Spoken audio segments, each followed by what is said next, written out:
आज की प्रस्तुति है श्री विदुर जी की।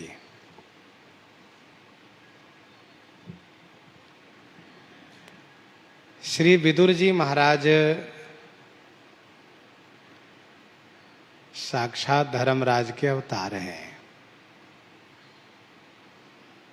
महान ऋषि श्री मांडव्य ऋषि के श्राप से दासी के गर्भ से महात्मा विदुर जी का जन्म हुआ है।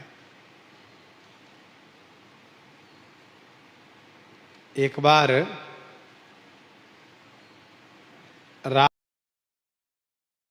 राजकोष को लूट करके चोर लोग भागने लगे तो सिपाहियों ने पीछा किया। चोरों ने देखा कि हम पकड़े जाएंगे तो श्री मांडव्य ऋषि के आश्रम का आश्रय लिया। आश्रम में जहां तहां सामान रख दिया और वे छुप गए। ऋषि ध्यान मग्न थे, ऋषि को कुछ पता नहीं था क्या हुआ सो। सिपाही लोग ढूंढते हुए आश्रम में आए और मांडव्य ऋषि से पूछा तो उन्होंने कहा मुझे कोई जानकारी नहीं, हम कुछ नहीं जानते। आश्रम की तलाशी ली गई तो आश्रम में चोरी के सामान बरामद हुए और कुछ चोर भी पकड़े गए जहां तहां छुपे थे सो, क्योंकि सिपाहियों ने आश्रम को घेर लिया था। राजा के सामने जब सिपाहियों ने प्रस्तुत किया तो राजा ने सूली पर चढ़ा देने का आदेश किया। चोर लोग सूली पर चढ़ाते ही तुरंत मर गए। मांडव्य ऋषि सूली पर चढ़ाने के बाद भी, फांसी की सजा देने के बाद भी वे सूली पर ही लटके रह गए और उनको कुछ नुकसान नहीं हुआ, नहीं मरे। तब लोगों ने राजा से कहा तो राजा दौड़ते हुए आए, मांडव्य ऋषि को सूली से उतार करके उनसे क्षमा याचना किए। मांडव्य ऋषि ने कहा राजा तुम्हारा कोई दोष नहीं है, मैं इस संदर्भ में धर्मराज से पूछूंगा कि मुझे इस तरह की सजा क्यों दी गई। मांडव्य ऋषि बड़े तपस्वी हैं, तेजस्वी हैं, पहुंच गए धर्मराज के पास और पूछा क्यों धर्मराज, मुझे जो सूली पर चढ़ाया किस अपराध से, कौन सा पाप मैंने किया था? मैं अपने संज्ञान में कोई ऐसा बड़ा पाप मैंने किया नहीं है, क्यों मुझे सूली पर चढ़ाया बताओ। धर्मराज घबराए, चित्रगुप्त से कहा देखो क्या बात है। देखा तो बताया आप जब बाल्य अवस्था में थे तब आपने एक फतिंगे के पूंछ को तोड़ करके, पूंछ को हटा करके उसमें एक सींग घुसेड़ दिया था। बच्चे लोग उड़ते हुए फतिंगे के पूंछ तोड़ देते हैं और सींग लगा देते, सींग घुसेड़ देते हैं और वो मानते कि देखो हम उड़ा रहे हैं उसको। इसी अपराध से आपको ये सजा मिली है।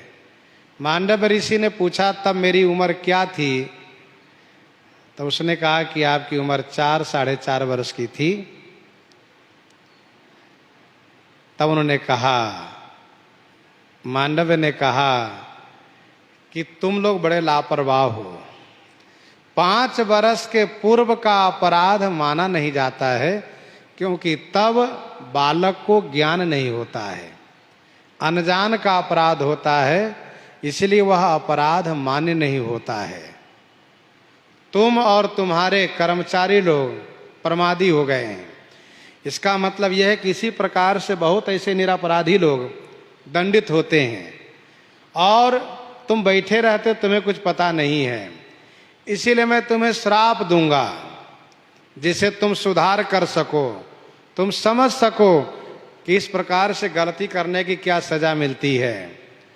तो धर्मराज जी ने हाथ जोड़ करके कहा भगवान मुझे राजा मत बनाइएगा। राजा होने का, दासी के बेटे होने का और चांडाल होने का श्राप नहीं दीजिएगा, बाकी जो श्राप देना चाहे दे सकते हैं। तो श्री मांडव्य ऋषि बड़े गुस्से में थे।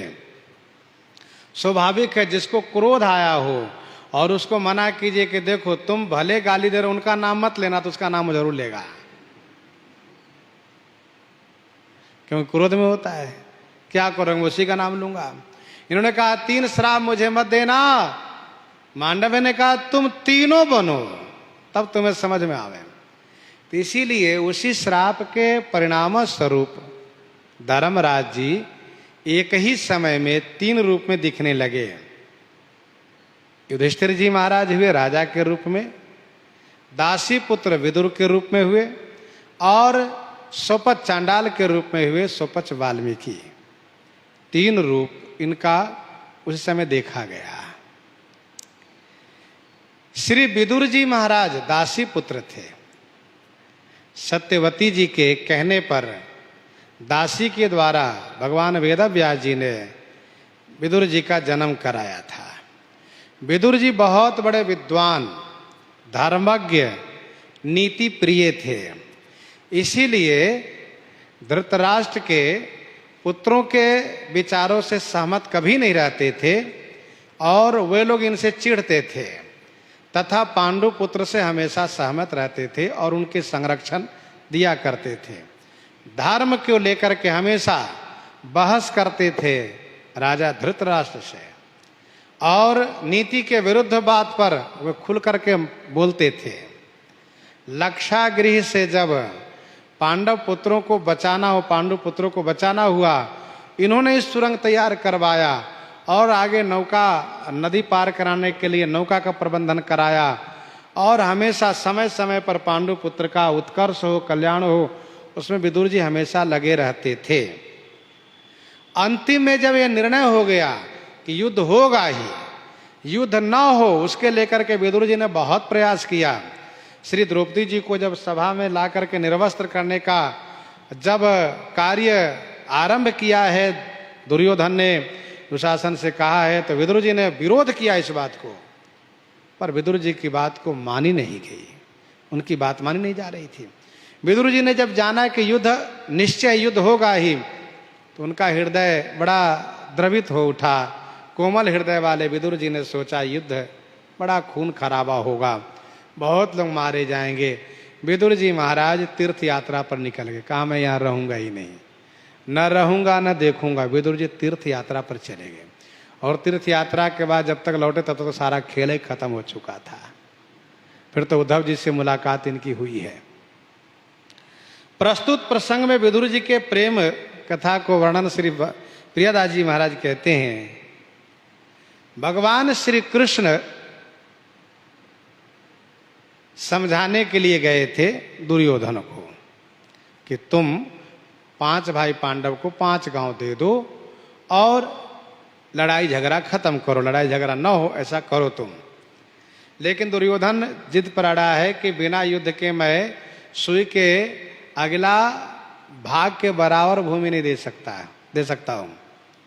भगवान श्री कृष्ण ने बहुत समझाने का प्रयास किया, नहीं मानने पर भगवान श्री कृष्ण चलने को तैयार हुए। दुर्योधन ने उनके स्वागत के लिए तमाम प्रकार के व्यंजन बनवाया था, यह सोच करके कि यह अहीर का छोड़ा है, ग्वाला है, बढ़िया खाया पिया नहीं है, जब खाएगा पिएगा तो मेरे बस में हो जाएगा। लेकिन भगवान श्री कृष्ण भगवान है, दुर्योधन उनको भगवान की दृष्टि से नहीं देखता है, मूर्ख है दुर्योधन। तो दुर्योधन ने आमंत्रित किया कि आप भोजन कर लीजिए। कहा नहीं, भोजन 2 स्थिति में किया जाता है, एक तो भूख हो और दूसरा खिलाने वाले का प्रेम हो। तो न तुम्हारे में प्रेम है और न मुझे भूख है, इसलिए मैं भोजन नहीं करूंगा। वर्णन तो यहां तक है कि फिर दुर्योधन ने उनको रोकने के लिए उनके ऊपर छल करना चाहा। भगवान श्री कृष्ण अपना विराट स्वरूप दिखा करके चल दिए वहां से। श्री कृष्ण भगवान वहीं से चल करके पहुंचे विदुर जी के घर। जब वहां से चले तो विदुर जी वहीं थे। भगवान श्री कृष्ण ने कहा कि मैं काका विदुर जी के घर जाकर वहीं विश्राम करूंगा, वहीं पाऊंगा। और पहुंच गए विदुर जी के घर। तब श्री विदुरानी जी स्नान कर रही थी। निहात ही विदुर नारी अंगन पखारी करी, आई गए द्वार कृष्ण बोली कई सुनायो है। निहात ही विदुर नारी।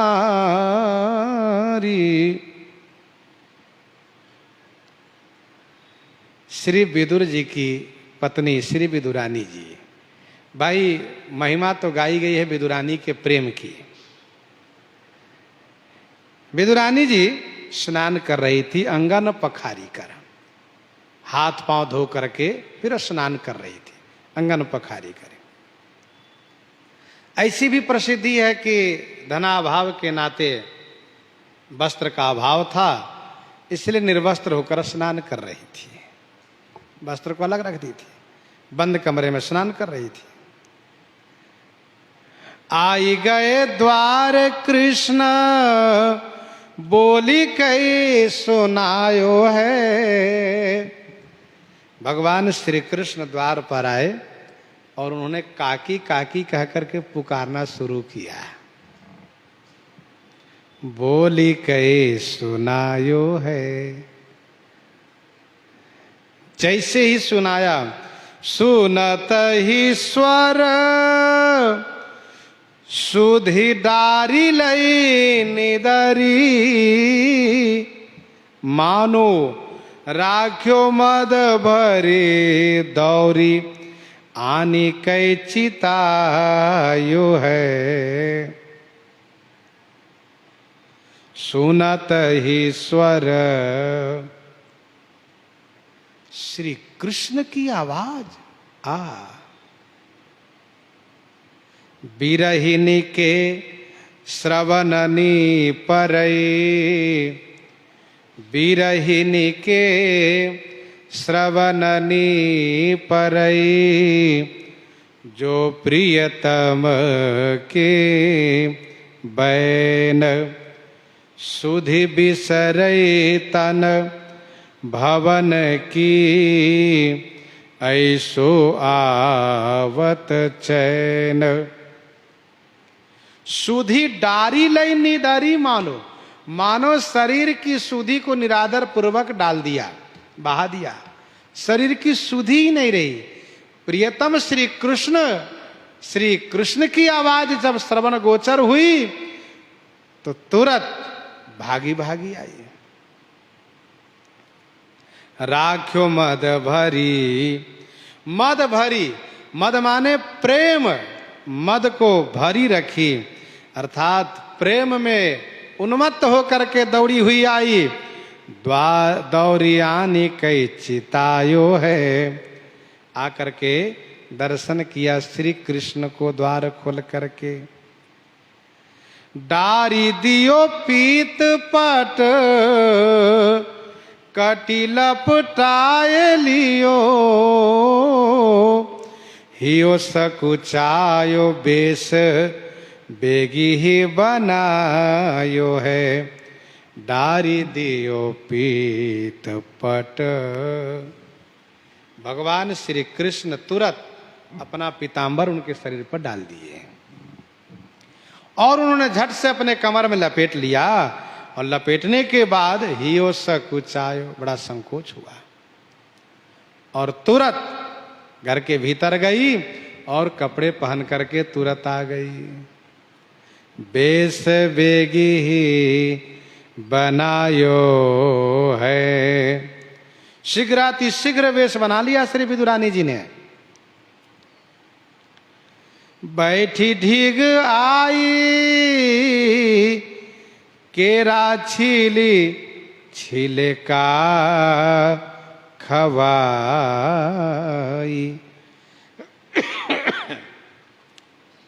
भगवान श्री कृष्ण ने कहा, चाची मुझे बड़ी जोर की भूख लगी है। श्री विदुरानी जी ने कहा अभी अभी मैं खवाई, बैठिए। तुरंत बैठी, ढीग आई, ढीग पास में आकर के बैठ गई, केरा छीली, श्री कृष्ण को देख रही हैं, भगवान श्री कृष्ण चंद्र जी को देख रही हैं। केरा छीली, छीले का खवाई, केला छिल करके फल को नीचे गिराती जा रही है और छिलका खिलाती जा रही है। श्री कृष्ण भगवान बड़े प्रेम से पाते जाते हैं। रही मन रहिला की भली, जो पर सही चित लाए, पर सत मन मैला करे, सो मैदा जरि जाए। पत्रम पुष्पम फलम तोयम, यो मे भक्त्या पर्यक्षति, तदहम भक्त्युपहर्तमस्नामि प्रयत्नतः। तत्ववेत्ता त्यों लोक में, तत्ववेत्ता त्यों लोक में, भोजन कियो अपार। कई सबरी कई विदुर घर, रुचि मानी दुई बार। भगवान को बहुते ने भोजन कराया, बहुत जगह भोजन किया, कर रहे करते रहेंगे, लेकिन उन्होंने 2 बार ही भोजन को स्वाद लिया। एक तो सबरी जी के घर और एक विदुर जी के घर। छिलका खिलाती जा रही हैं, श्री कृष्ण भगवान पाते जा रहे हैं, प्रेम में विभोर हैं। आयो पति खीज्यो, दुख कोटि गुण पायो है। इसी बीच विदुर जी आ गए, देखा श्री कृष्ण पा रहे हैं, विदुरानी खिला रही, छिलका खिला रही है। डांटा, अरे पगली तुम्हें क्या हो गया, छिलका खिला रही हो, फल नीचे गिरा रही हो। आयो पति खीजो, दुख कोटि गुण पायो है, कोटि गुण दुख पायो है, करोड़ों गुना उनको दुख प्राप्त हुआ, बहुत दुख हुआ। फिर इसके बाद तुरंत संभल करके फल खिलाने लगी। श्री विदुर जी ने कहा प्रभु आपको बड़ा कष्ट हुआ है। कहा नहीं नहीं, आपने अच्छा किया, ठीक है, लेकिन जो स्वाद मुझे छिलका में मिल रहा था वो फल में नहीं मिल रहा है। विदुरानी जी को यह सुन करके बड़ी संतुष्टि हुई, क्योंकि राम ही केवल प्रेम पियारा, जानी ले हु जो जान निहारा। ठाकुर जी को प्रेम प्रिय है, खूब प्रेम से प्रभु पाए हैं। प्रसंग को ही हृदयंगम करते हैं। इन्हीं के साथ आज सीताराम सीताराम सीताराम सीताराम सीता